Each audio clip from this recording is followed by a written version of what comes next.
Hey there, and welcome back to Nancy's Homestyle Kitchen. Today I'm going to show you a quick weeknight dinner for chicken piccata. It has a creamy butter capery sauce with some mushrooms, and it's served over a bed of angel hair pasta. It's one of my favorites, and I'm sure it will be one of yours too. Let me show you how I make it. I just turned a pot of water on to bring it to a boil so we can cook our pasta. Before we start making the chicken, we're going to do a couple things. I have some lemon here. I want to cut about 4 slices, and then I'm going to just cut them in half. This is going to go into our sauce over on the stove. So I have a little plate here. We'll just transfer that there. And then I have a shallot. I really love cooking with shallots. Something I learned very recently, and I'm like, duh, why have I never thought about that? Chef I was watching talked about using shallots more often than onions because a lot of recipes call for a quarter of an onion or a half an onion, and why not just use its little brother cousin, a shallot. It has a nice onion flavor. To me, it's kind of subtle, almost like a cross between onion and garlic. But I've always enjoyed cooking with shallots, and now for this recipe, instead of white onion, which I would normally use, I'm replacing it with shallots. So you just want to peel it, and then I'm going to slice it in half, and then just do really thin slices. It's funny, I don't know why I never thought of using shallots for this recipe, because when I make sauteed mushrooms, I always use shallots. And this recipe has mushrooms in it, so why not?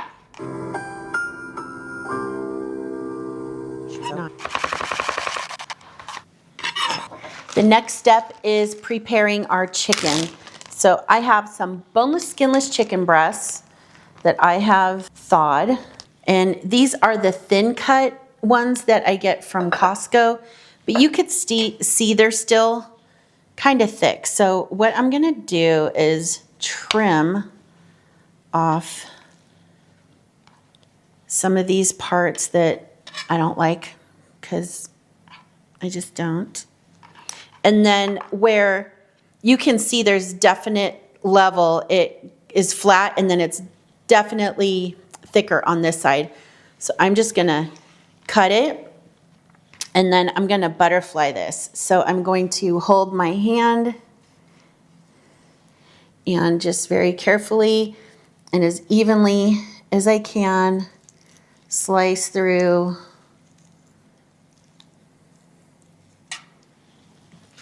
So now we have almost even pieces. And then what we'll do is I'm going to cut one more chicken breast, and then we'll start pounding these flatter in a Ziploc bag. Now that we have our chicken cut up into smaller, more evenly sized pieces, I'm going to take them one at a time and put them in a zip top bag. Close it almost all the way. You want to leave a little gap on the zipper so your bag doesn't pop, and you want to just kind of pound these out relatively thin. That's what I like about this recipe, is nice, thin, tender chicken. I'm gonna put it over here and just set it on this plate. I have a 1/4 cup of flour on the plate that we're gonna use to dredge the chicken and put some salt and pepper on it. Okay, last piece. I haven't mentioned this, but make sure you're using the flat side. You don't want the side with all the points on it, because that will tear through your bag, and we don't need it pulverized. We just want it a little flattened out.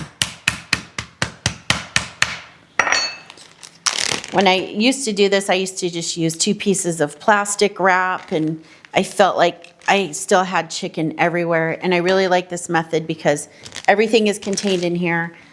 I can just toss it. I'm still gonna wash everything, but I don't have chicken juice everywhere. Next step is to lay out your chicken in an even amount as you can. And we're gonna salt and pepper both sides. And you can see these pieces are all different sizes. It does not matter. The thickness is what matters most because then they will all cook evenly. Then here is the 1/4 cup of all-purpose flour. And I just want to do just a light dredge of flour on both sides of the chicken and just shake off any excess. And you can transfer it to a plate, or I have this little kind of rack.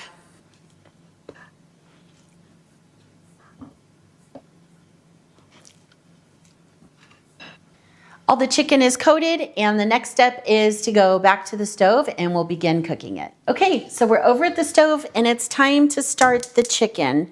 So I'm gonna heat up my pan over medium-high heat, and to that I'm going to melt 2 tablespoons of unsalted butter along with a tablespoon of olive oil.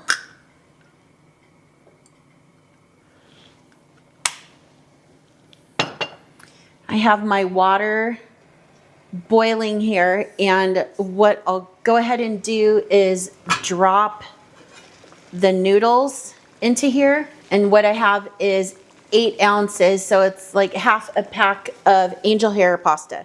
So the Italians are gonna get mad at me right now because I just broke my pasta. But sorry. I want it to fit in my one pot. Okay, and then I'm gonna add a butt ton of salt because it should be salted. And this is gonna only take 4 to 5 minutes to boil. Slight glitch in filming here. My camera here decided to have issues, so I took my butter and oil off the heat while we fixed that, but the noodles were already on their way. So anyway, the pasta is done. I almost forgot. I want to reserve some of the pasta water for the sauce. So let me get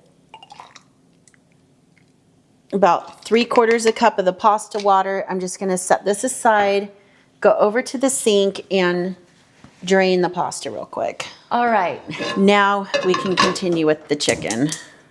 Just want to make sure this is hot. So again, 2 tablespoons of butter, 1 tablespoon of olive oil, and all we need to do is fry up the chicken that we just dredged in the flour.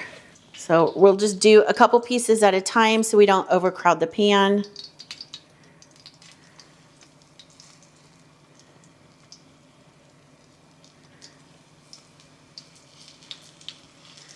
And because these are so thin, they're gonna cook really quick. I just wanna make sure this registers 165 degrees. And it does. So we're gonna transfer these to a plate. I'm gonna add a little bit more butter and a little more olive oil. And then I'm just gonna continue cooking the rest of the chicken breasts. And when they're all cooked, we'll come back and we'll go on to the next step. Our chicken is fully cooked. So I'm gonna remove them over to the side. And then I have a container of sliced cremini mushrooms. I'm gonna saute those. You can use whatever your favorite mushroom is, but I like these brown cremini mushrooms. And then the shallot that we cut, I'm gonna go ahead and add that. I'm gonna add a little bit more butter because I don't want everything on the bottom of the pan to burn. And I'm going to add a touch more olive oil. And reduce this to medium and cook it for 6 to 8 minutes until the mushrooms are nice and soft. As you can see, the mushrooms and the shallots are nice and golden. I'm going to add 1/4 cup of dry white wine.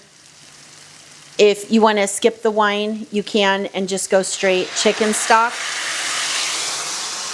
But I love the flavor of just a little bit of wine. Go ahead and scrape up any bits that remain on the bottom of the pan. And we're going to let this cook off for just a minute or two. It smells so good. The shallots and the mushrooms alone smell fantastic. And then you put this wine in there. And it's just very aromatic.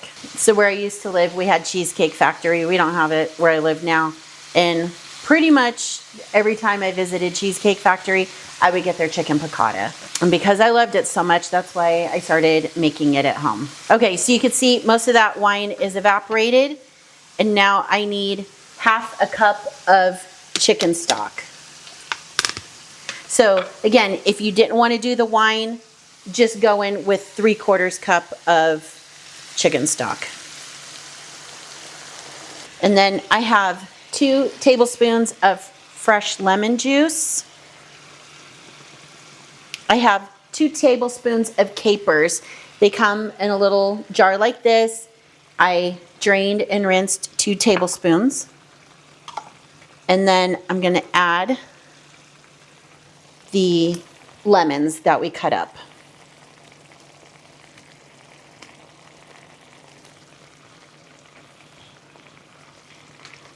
Here we are building so many different layers of flavor. The chicken stock is nice and savory, and the brightness from the lemons and the lemon juice, and then the brininess and saltiness of the capers. So delicious. So I'm just going to let this cook for another couple minutes. Okay, this has been cooking for just about 3 minutes or so. I'm going to go ahead and take a taste of the sauce and see if we need to add anything.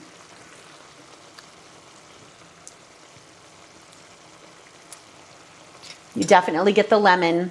It's not over salty, and I get the brininess from the capers. I think this is perfect, but taste it and see if you would like to add salt and pepper. I'm not going to add any. What I am going to add is the heavy cream.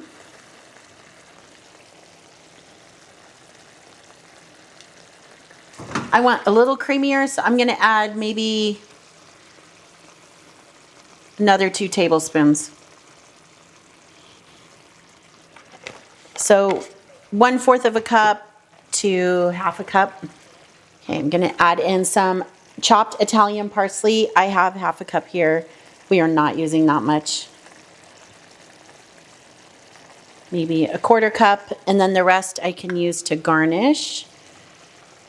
And then all we need to do is nestle our chicken back into the sauce.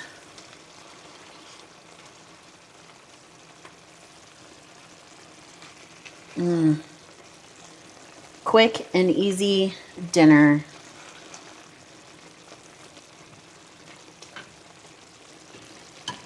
I don't know if you can tell, but this sauce is thickening up. And this chicken, because I had tested it with my meat thermometer, I know it's already fully cooked. So all I'm doing is really just kind of warming it back up and introducing it to the rest of the dish.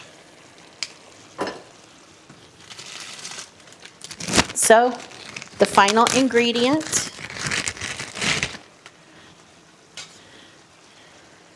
let's turn the pan off, and we'll just shave some Parmesan cheese right on top. You could use Parmesan, Parmigiano, Romano cheese, Pecorino Romano, and just use how much you want. This is never enough for my husband. All right, here it is. We'll go back over and we'll plate it up on our pasta and give it a try. So here we have our chicken piccata. Our angel hair is ready. Now, I do want to let you know, as I was transitioning back from filming at the stove to coming up here to plating it, the sauce did thicken up a little bit as it was setting. So I went ahead and added that 1/2 cup of reserved pasta water, and it's absolutely perfect. So let's go ahead and plate it up. Those mushrooms look so good. You can see all the capers. There's a bit of the sauce. I have a little bit of fresh parsley, so we can dress it with the parsley. And then finally, what's it gonna hurt? Add a little bit more shaved Parmesan cheese. And here you have it, a quick dinner for your weeknight, chicken piccata over angel hair pasta. Now let's go ahead and give it a try and see how we did. The chicken is just fork tender. You don't need a knife at all. We got the sauce. I don't know a ladylike way to eat pasta on camera, so bear with me. But I want to make sure I get some of the noodles and mushrooms and a piece of that tender chicken. So here we go.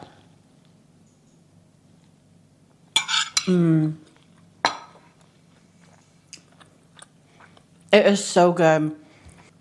The chicken is perfectly tender. The noodles, even though they're small, they're nice and al dente. The mushrooms just carry forward that earthiness. And then you for sure get the punch of the lemon, which I love, and then the brininess of the capers. This is super easy, perfect for weeknights, and pretty inexpensive to make. Anyway, I hope you like this episode. If you did, please hit that like button, consider subscribing, and I will be back next week with another recipe from my kitchen. Is kind of set up already, and we'll head over to the stove. We're gonna head over to the stove. All we need to do is fry up these